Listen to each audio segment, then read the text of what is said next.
Good morning everyone, and welcome to today's webinar.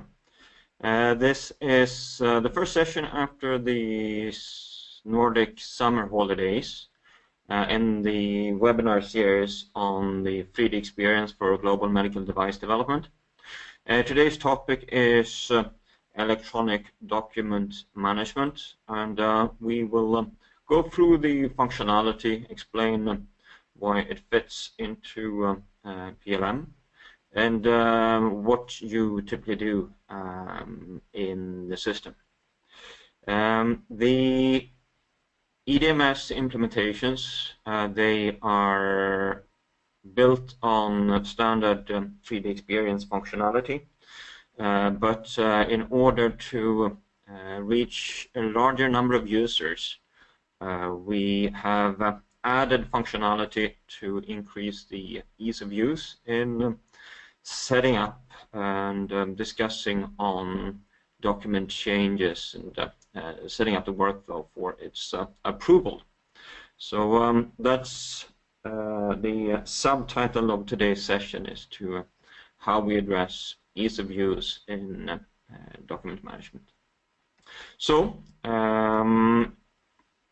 before going into the actual functionality, some of you participating today are new to Teknatranskat and are new to our implementations of PLM for medical device development. And therefore I'll give a brief background on scope of implementations of PLM in medical device. In all implementation, we address the product definition in one way or another, and this means setting up the products, reusing product information, and filling it with the relevant specifications, relevant information, deliverables, design input, design outputs. And this is true for all our implementations. The core is built up by a product which can be defined for a specific market, where it's released for regulatory release or where it's delivered for implementation. Additionally, it's the product is connected to one or many configured or configurations, and a specific configuration has a top-level item and perhaps and most likely a bill of material, which is with one or several levels. In order to build up the bill of material and release the bill of material and control changes, we implement engineering change management on that. And as part of that, we manage documents. And the same fits is with any specification and document creation related to the product and parts. We also keep track on the state of implementation, what has been verified and what has been validated. And that's what we track with regards to KPIs on the product and on device development. We need to make sure that whatever we define as design inputs is verified and validated towards design output to make sure that we have a closed loop when it comes to implementation. And when we have defined on which market this device will be released, we need to have a confirmation that it can actually be released in any specific market. And what we do then is to map whatever evidence is in a market. Say for Europe, it will be a declaration of conformity or self-registration of the technical file or dossier. And we need to make sure that the standards and tests which corresponds to, in that case, the CE mark have been fulfilled. And in the same fashion, we need to keep track on that. And also this is essential for device development to know what we can release in which market. The third topic is to marriage the status of deliverables, document specs, prototypes, whatever it might be, with the development projects and the development portfolio of projects. and to track their status, what has been released, what has been improved. And this is done through a stage gate process. And also this is part of any standard medical device implementation. So where we are active is in growing and often global medical device organizations. And they might come from a situation where there are several different functions which need to cooperate. We establish a common backbone for product development and product control, which is the product lifecycle management backbone, which is built up by the projects, its products and bill of materials, its submissions, and its sales items released for specific markets. We make sure that this backbone is set up for us with the proper reference to products and development projects, that it rhymes with the organization and the responsibilities and skills we have in the organization, and we implement it in line with defined procedure and processes. At the heart of this is, of course, the project implementation or the project model which we use. And with that also the stage gate model, gate reviews, and design controls for the different phases in any device development. And if we do this properly, we establish a real-time cross-functional development organization and make sure that it's executed in an efficient way. Setting this up, if we typically do in line with defined standards for QSRs and QMS, or quality management systems, to make sure that whenever we store something in our daily work, it's stored in line with these regulations. And this could be, of course, standards for electronic records or electronic signatures. These are the regulations for device development, as well as the ISO standards, both for medical device development and risk management. We set up the processes in line with our different customers' organizations and in line with defined or updated regulations, really to build in these regulations and these standards into the system to make sure that everyone is working as intended to, and that we're not performing unnecessary work. We also set it up in line with, say, set up routines for submissions and EMDRs, or declaration of conformity. And last year we've been quite busy in setting it up for regulatory processes such as DI submissions. But really, the essence here is whenever we store something in our daily work, whether it's a part or a product or a sketch or a drawing, we set it up in a context. So it could be in the context of a specific market, and if we choose a market, we also get a defined set of regulations for that market. We also, from early on, define the intended use, and we create essential requirements. And it's important that whatever subsystem we set up, if it's supposed to be released for a specific product, it's important that we set this up accordingly. And same is true for documents, and that brings us to the topic of electronic document management. If we create a document, it is always in the context of our devices, whether it's the quality system or a specific product or a specific project. We want to relate to the PLM backbone to make sure that we connect it to the product in a proper way, and we set up the routine in relation to our product portfolio. So when we're in a specific stage of a product release, for example, we know exactly what has been approved, what has been documented for that specific product. And that brings us to document management as a topic.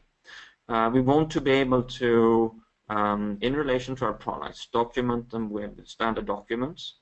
If we are reusing products and we use this context, of course we want to stamp the documents we've created with that information to show how they've been improved, to add electronic signatures, but also to extract whatever was relevant and agreed, for example, in a gate review, and display that directly in the documents instead of being forced to update them manually with having challenges of updated data or obsolete data. The kind of functionality we work with in document management is quite wide. These are often global enterprise-wide implementations, so it covers a lot of different areas, everything from the details of electronic signatures and the audit trail to periodic reviews, to withdrawal procedures, to the IQ, OQ, PQ routines for validation at the implementation. We won't be able to go into all details and topics of the EDMS, but I'd like to give you a good understanding of what kind of functionality do we cover and what's essential for efficient document management in the context of PLM. So if we follow, for example, an SOP, we typically start with any user in the organization, not only those which might work in the engineering change process or those which work in with part specs, but also people are working with other documentation such as SOPs, work instructions, quality specifications, whatever they might be. They start off in a preliminary phase where they, as a user, or they within the project team or their local team, are allowed to edit the document as they like. And here we try to enable the organization to work with templates, so it's as easy as possible to pick up a document, reuse it, but still following some standard routines. We want to have quite straightforward and simple functionality for discussions on a document connected with parts, connected with a project. Make that connection as straightforward and simple as possible. We want to support different kind of reviews. So, for example, a standard peer review, and it should be possible to easily set that up. It should be easy to comment and route it through the organization with different receivers for the review. But then we also would like a more formal review, and that's something which need to be more standardized. And that could include formal routines for peer review. And whenever we're done with that, and it's been set up according to our SOPs, for example, we want to define and clearly state that it's been green or completed in that state. Then we also want to route it for a formal approval, and often it's an approval which passes by different levels of review or formal approval. It could be QA approval, it could be some process approval for a design process or manufacturing process. If we're not passing the approval, we want that to be very clear to everyone involved in the workflow, and it should be easy to restart it from an appropriate level. For process approval, we should be flexible enough so that we can distribute it and route it to different people. Assume that someone is on holiday. We still want to make sure that we can fit the approval with the right skills and seniority. And when passed, the different approvals, it should have a properly defined meaning of signature in line with AX11 and Part 11 requirements. So that it meets the basic requirements on electronic signatures and electronic records. And the same is true for any formal approval where it's needed. When approvals are completed, it should take the documents to the next state in the workflow, and it should have different behavior in the in additional tasks. So we could have, for example, a publishing task. If that is delayed for some reason, we want to communicate that, and we do that with an orange color to clearly state that this approval is not progressing as planned. But if it does, it's released, then it becomes green again, and we can continue with our approvals. For many of the tasks related to control documents or prescriptive documents, we need a status of implementation. And this might either be training status and training routines, or it can be read and understood status. And here the behavior of the task would be that we route it through and send it out to the relevant organization, whether it's a site or a set of people, whatever it might be. It should be easy to define them and say that it's this team and people, and it should be easy to send it out. And also here it's important that we follow Part 11 requirements. So this is what we have. Color coding is blue for active tasks, red for stopped tasks, this purple for the tasks which are delegated or rerouted, orange for any due tasks, and green whenever they're completed.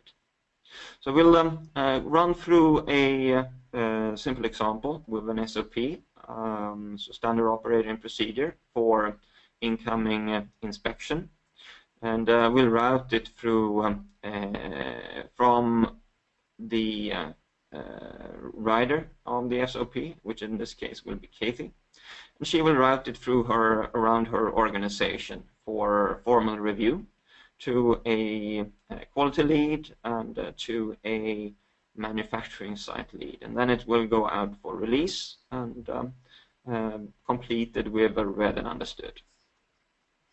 So I'll jump into the demo environment.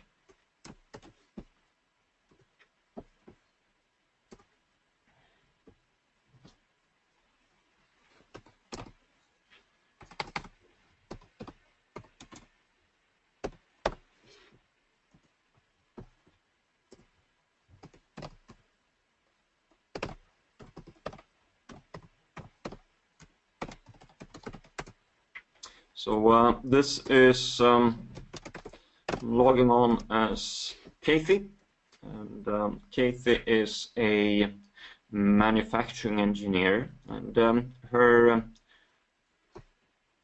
this is her initial view when she is logging on this morning.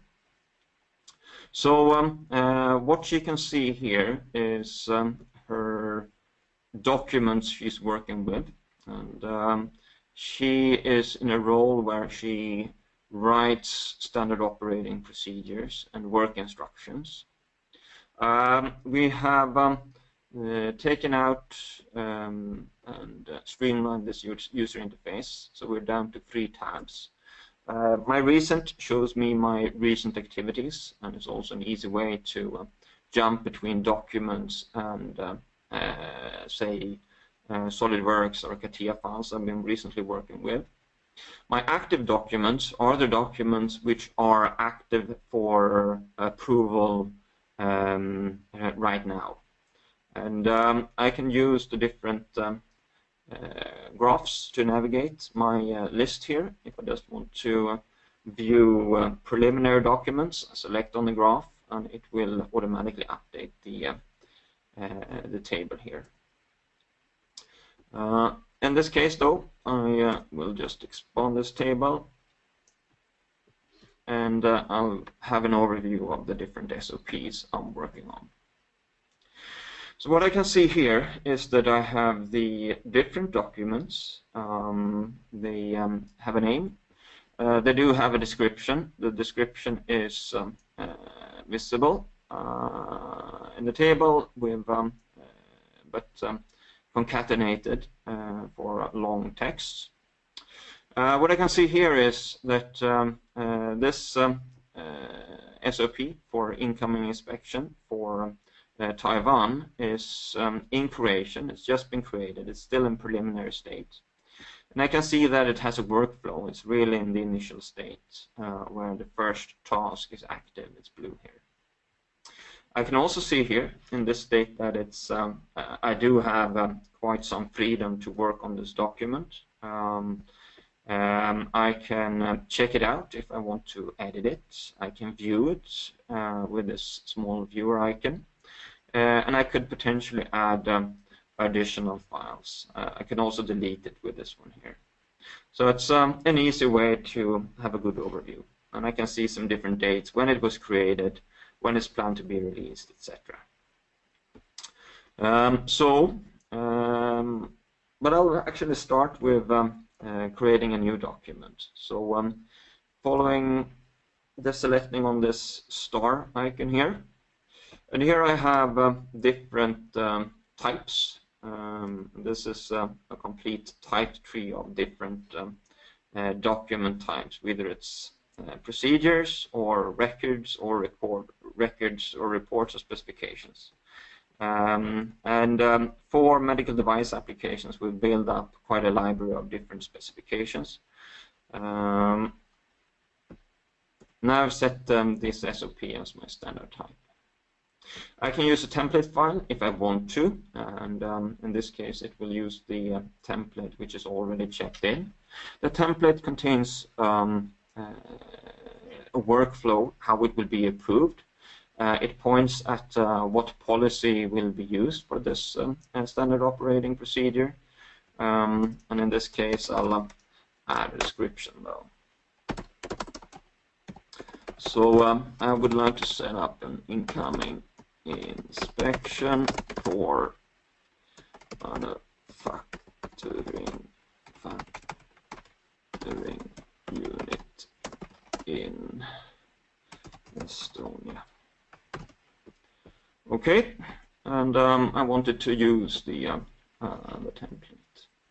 I can also here define effectivity, planned effectivity, if it will pick up the initial date for periodic reviews, and if it will pick up withdrawal date values. These values are also read from the template, so I typically define them for the type.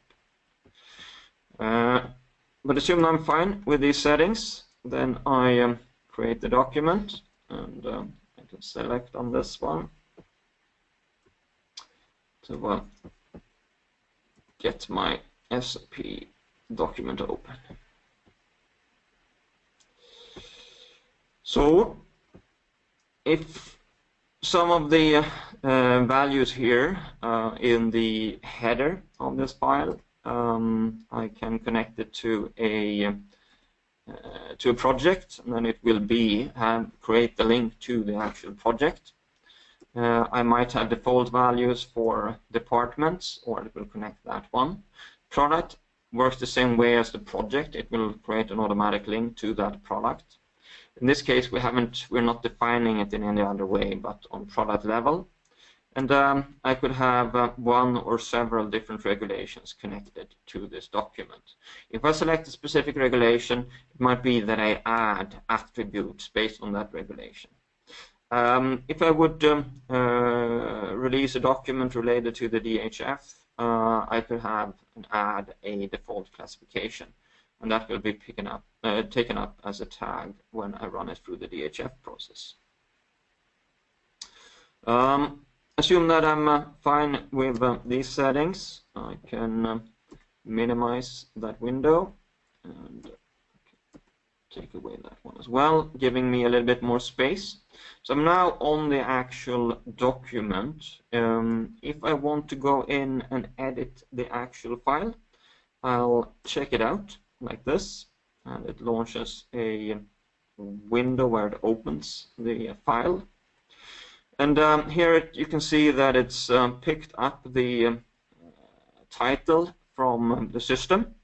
It's picked up the document number and revision from the system. It's keeping the header from the template, and really reading the information from the template file. Here we can have clear instructions on how we are to edit these documents, what they should look like. In this case, I'll start with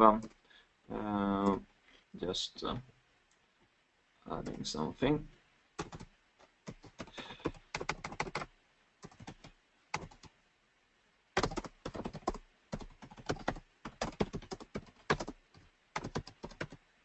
So I'll just add some text there. I'm using track changes in this case to track changes.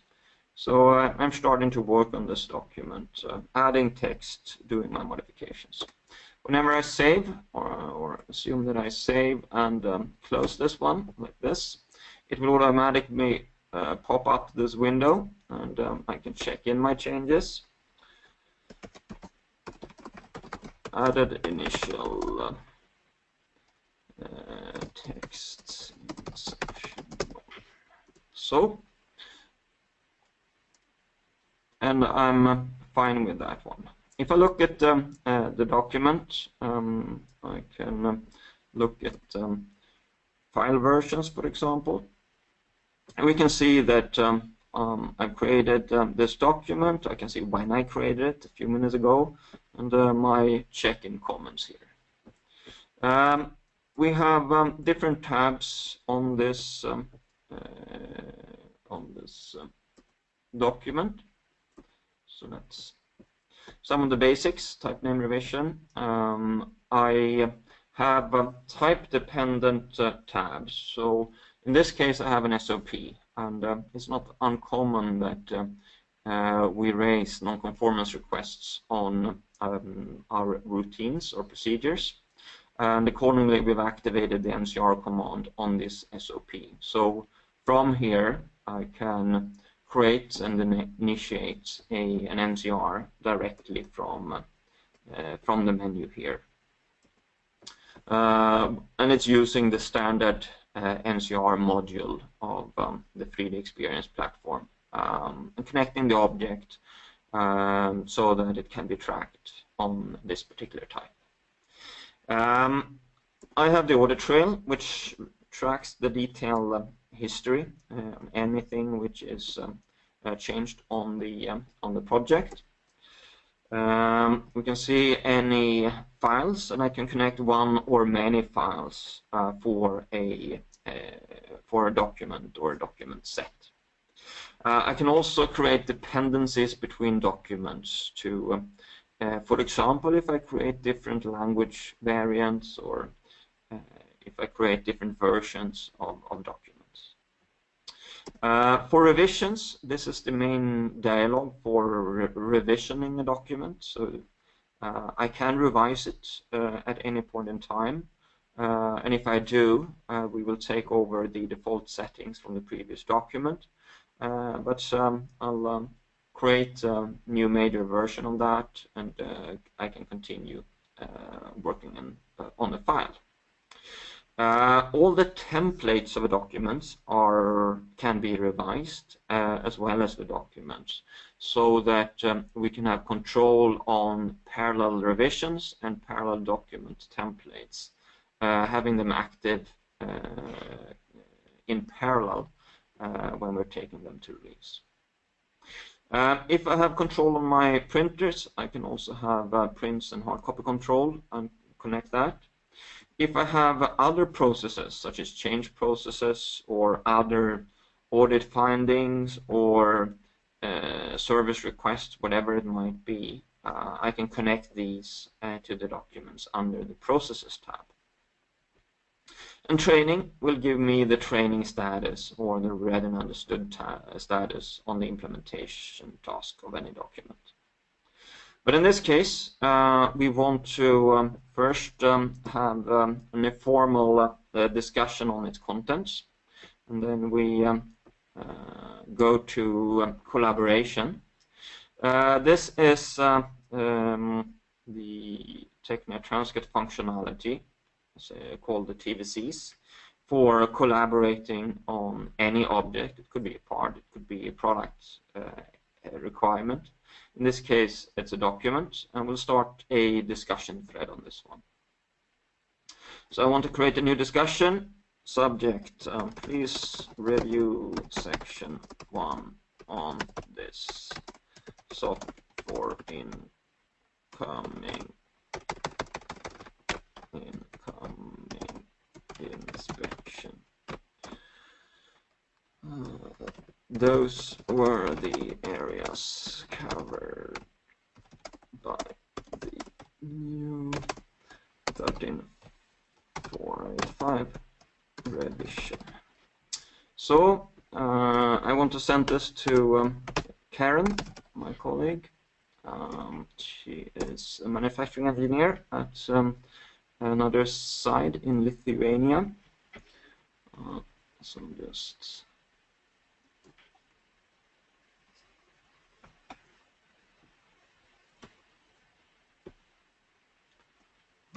so just copy and paste on that one, submit. Now I've sent that discussion and it goes away live. So if we log in as Karen, let's see what it looks like. So I sign out, log in as Karen. As you could see here, this is a 15x implementation of the 3D Experience platform. There is a younger release, 16x. This one is on 15x. Most of our medical device customers are implementing 15x because many of them are implementing UDI. So we've seen a majority of fixes on this release. So that's why we intend to use the 15x still for demonstrations and when reviewing and presenting functionality. I've logged in as Karen. Also, she is manufacturing engineer, and you saw the small icon there on the inbox. She goes to her discussion inbox, and she can see that she has a new message. She has a look on that one. She can see that she has a comment from Kathy. Please review section on this SOP for incoming inspection. Those were the areas covered by the new 13485 revision. So she selects on the SOP, gets the link, and she would like to understand what's this. She wants to add her comments as well. So she checks out the file and stores it locally.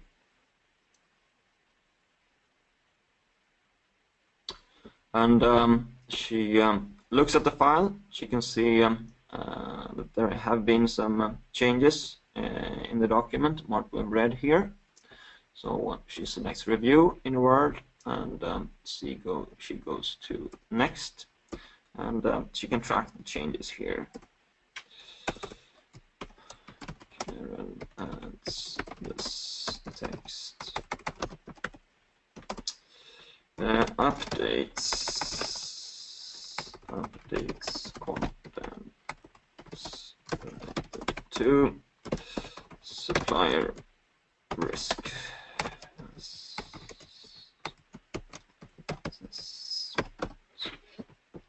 Okay, so she adds a comment here, and assume that she's done. She just stores this one, closes her window,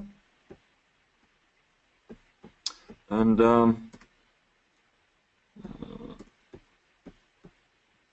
when she's done with that one, she let's see.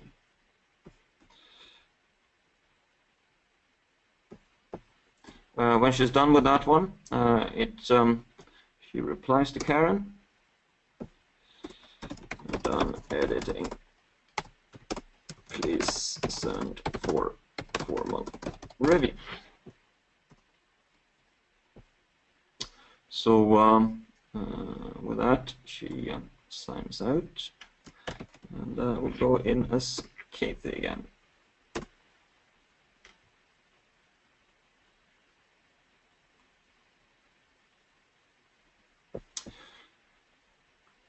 You can see on a small icon here that Kathy has got a message, and she opens the inbox, and goes to the discussion tab, selects on the SOP relevant for editing. She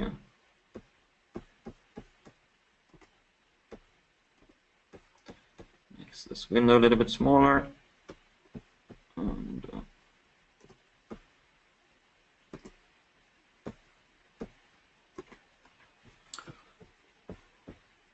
having some issues with the graphics here. So she takes this one out.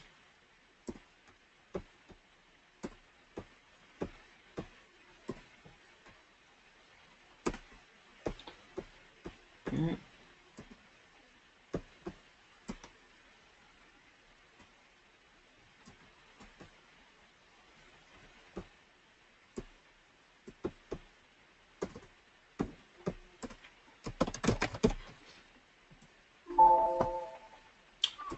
Okay, having some issues with the file. So she having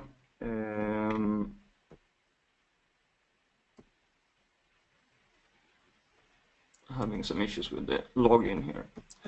I'll close this one, start up a different browser here.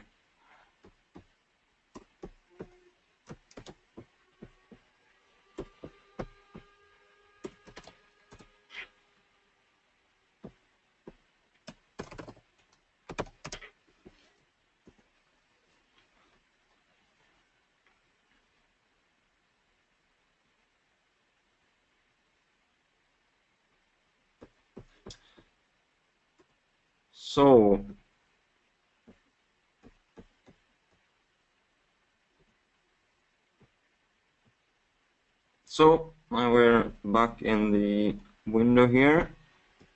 I will pick up this SOP because I want to take this one through the workflow.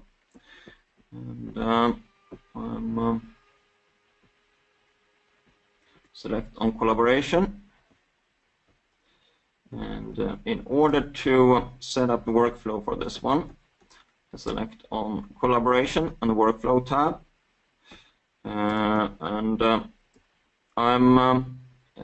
It automatically fills in Kathy as assignee.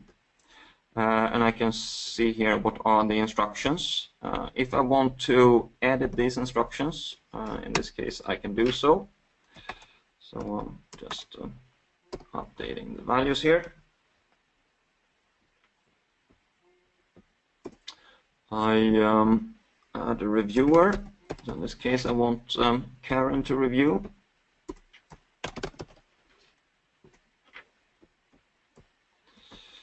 QA approval, I don't know whom to approve this one at QA yet, so I just set a group name and it will go out to all the different approvals in the quality group.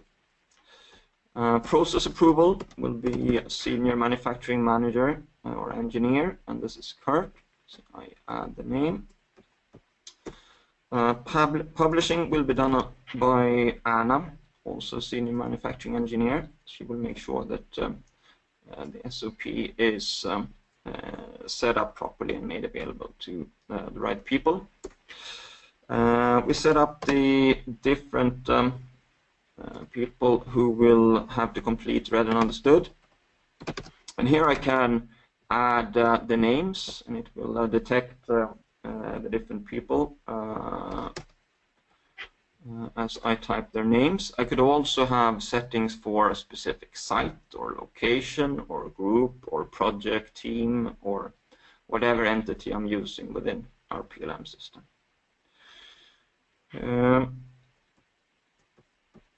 We can see here that it's clearly stated that it's a meaning of signature, and this means that there will be a formal dual signature for these different tasks, and I have it for the approval task and the read and understood task in this case. So I submit the workflow, and we can see here how it will be routed through the organization to the different team members. And in this case, there's no one assigned; it's assigned to the group. So it's clear that it will be sent to a team instead. Whenever I create a task here in the workflow, I can see what the task is, I can see the instruction, and I can see where we are in the workflow. So in this case, I'll start by completing the task. Done editing. So in this way I can show that I've started this workflow and I'm done working with my changes, and I will initiate the review. Okay, so I'm done, and we can see that the task here in the workflow is changed to green. We can also see that the next step here has been activated. It's blue, and that's sent for review to Karen. So what we'll do is we will log out Kathy,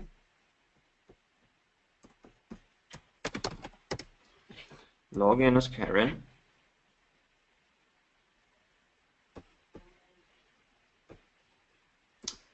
and I can see that I've got a new message. Look in my workflow, and I can see that I have a review task. It's set up how she can approve her different tasks and what she can do. So it's clearly stated green for approval, red for rejection, and purple for reassign. And if you want to have a look at the document, she'll just select on a file. So that brings her to the object, and if you want to have a look at it, she selects on the viewer. Now she is actually working, since we're in review, the file has been locked. So the editing capabilities or possibilities are limited. And therefore we don't have any checkout, we cannot do the editing anymore. So she can select on the Word document, and she can look at the file, but she can actually she cannot do any changes to the actual document. And there's no check-in possibility either. So she is fine with her task of reviewing, and then she'll just approve. And she's Karen. She types in her signature, and as she does, her task becomes green, and we see that the next task is activated. And here we have parallel tasks, so both Kurt and the QA representative needs to approve. We can also see that the state of the document here is still in review. So what we'll do is we log on as Kurt.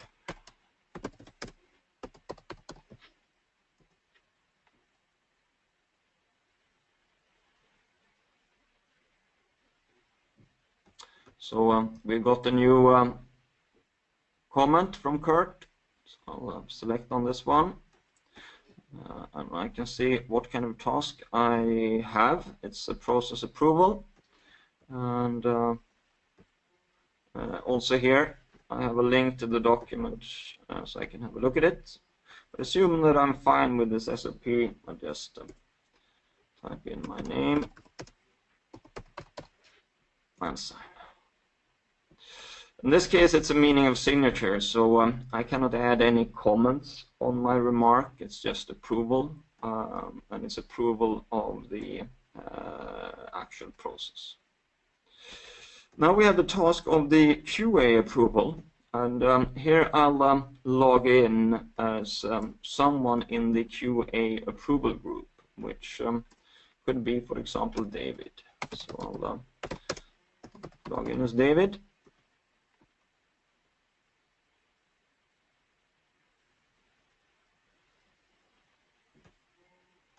So David is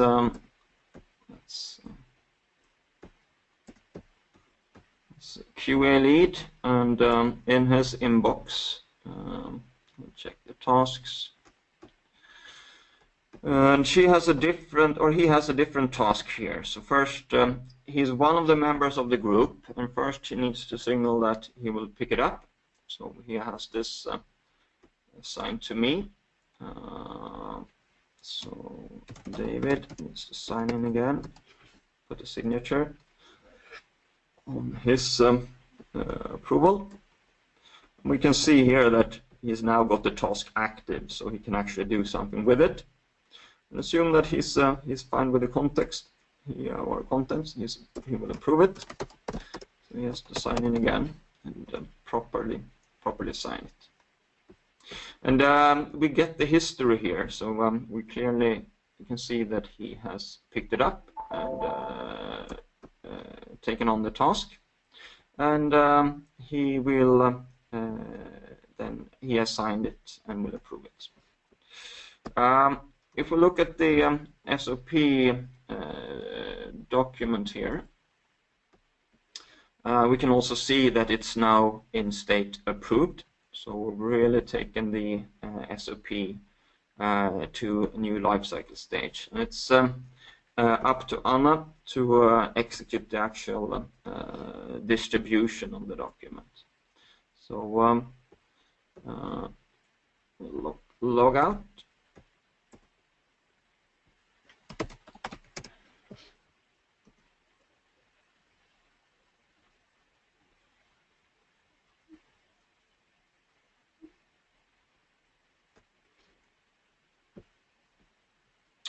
And also Anna, she will have a look at the file. We can see that it's gone to publishing, and she completed the task. Here she can add comments. It's not meaning of signature, so up to her to will release this for the Estonian site. So and it then goes over to read and understood. And read and understood, they are parallel. So some of them are named here. They will pick it up, but not until all of them are completed. It will have a full set for the read and understood, or for implementation. So we'll just have a look at this one. You can see that it's release state.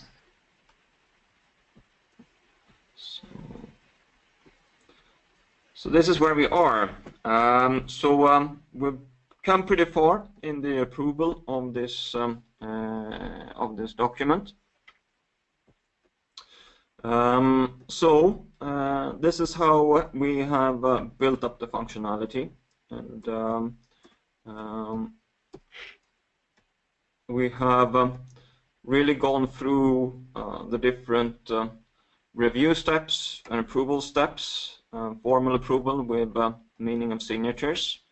We send out read and understood, and we can also send notifications when completed.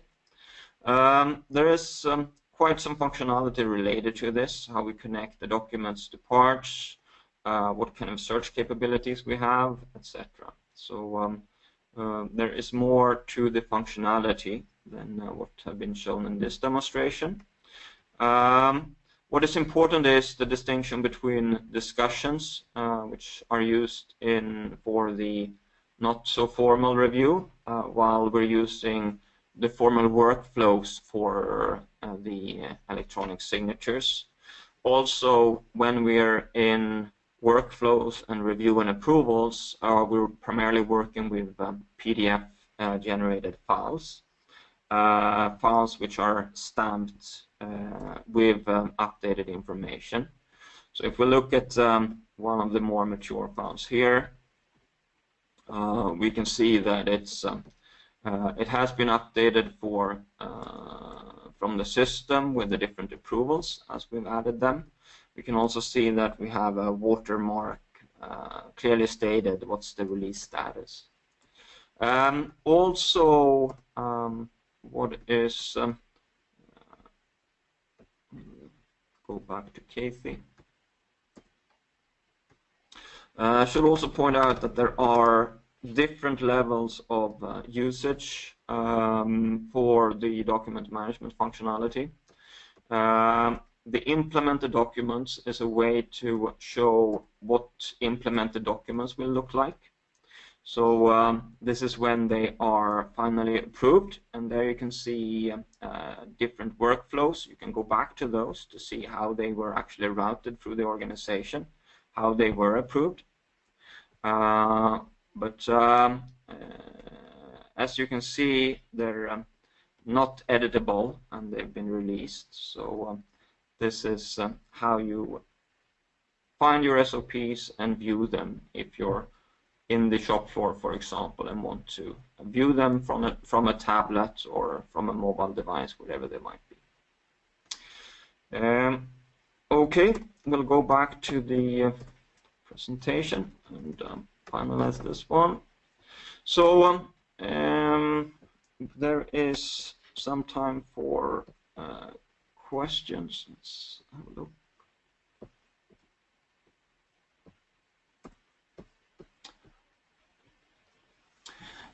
So one of the questions which came up, what's the main advantage having document management integrated in PLM? Let's say other departments in the organization are not using PLM, but SharePoint. Can you integrate an OVIA with SharePoint to avoid two worlds of document management? So the answer on that one, there is integrations with SharePoint, and there are integrations with other document management systems such as Documentum, eDocs. And this is to, from within PLM, view other document sources.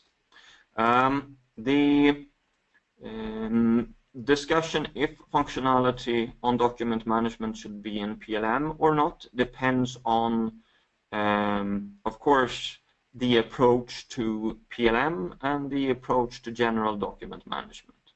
The important part here is that we built up the PLM system for the quality management system to reflect the skills and roles within the organization, and we want to reuse that. And we want to see it in the context of our product documentation, and we want to be able to connect it to the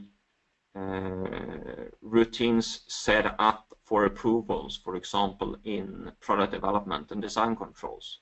And that's the reason why we integrate it in this way.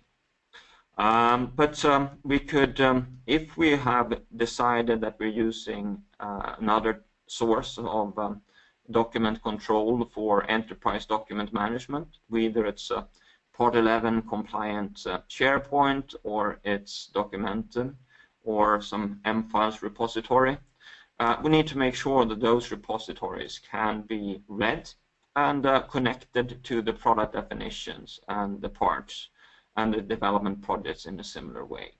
So the same basic logic is still there. So it's in some cases our customers have decided to integrate it with other document management systems. In other cases they've chosen another solution, and it's very much up to the specific situation in that organization. It might boil down to functionality, ease of use. It might boil down to licensing model and access to functionality. Some other comments and questions. Looks nice for regulated documents. Is it possible to handle simple documents during a project, just to save a document to avoid saving them to a personal vault? And of course, we can use these for any document type. We started the document from a template, but we could have started it from just dropping a file to the object, or we could have taken an empty file and picked that up. It depends on how we want to integrate it. If we want to have links to other systems, for example, say the part logic or product logic, or connections to drawings, or setups for other templates in the system. At any point in time, I can drag and drop my documents from the desktop into the objects, into the web interface, and they will automatically be checked in. But usually there is also choice for adding using the templates to standardize the way documents are populated, headers and footers are populated, and to make sure that we establish some kind of enterprise standard. Okay, I believe that we are reaching the end to this session, but let's see, we have a few more questions. Let's do another one. Is it possible to integrate a handwritten electronic signature for release? The handwritten signatures is part of modifications which are done by TechNet Transcat in our different implementations. With the standard release of the 3D Experience platform, the electronic signatures are supported, but it's not defined other ways to introduce the signature, but through the standard 3D Experience interface. So therefore, for those implementations, for different standards, we're adding functionality on top of the standard installation. And here we have introduced functionality for different standards, and for those who raised the questions, we'll come back with a reply on exact which standards have been used. For the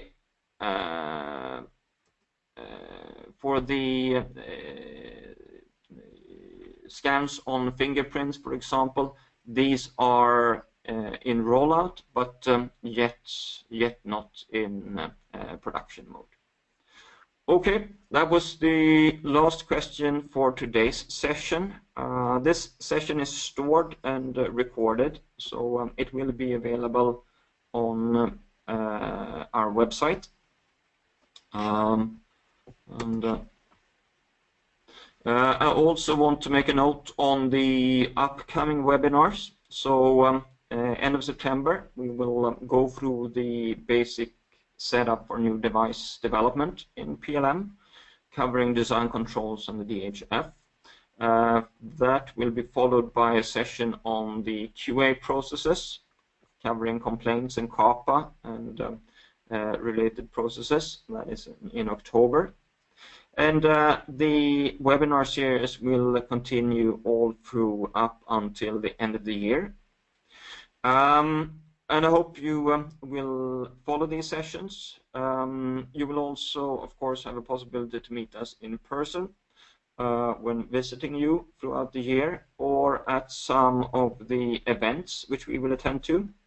Up to now, we have 2 scheduled events in November. One is November 2nd, which is a joint UDI seminar arranged together with Swedish MedTech, which is the trade organization for medical device development in Sweden. And on November 17, we're hosting the European Materials Compliance User Conference together with Dassault Systems for all European users of materials compliance functionality in the 3D Experience platform. So that's for upcoming events. The webinars will be recorded continuously, and you will get notifications on them if you subscribe to the events. And you have this link at our website where you do your registration. And once you're registered, you'll get notifications continuously. So with that, I'll close today's session. Thank you very much for attending, and feel free to contact me on my usual email address and telephone number. Thank you very much for today. Bye for now.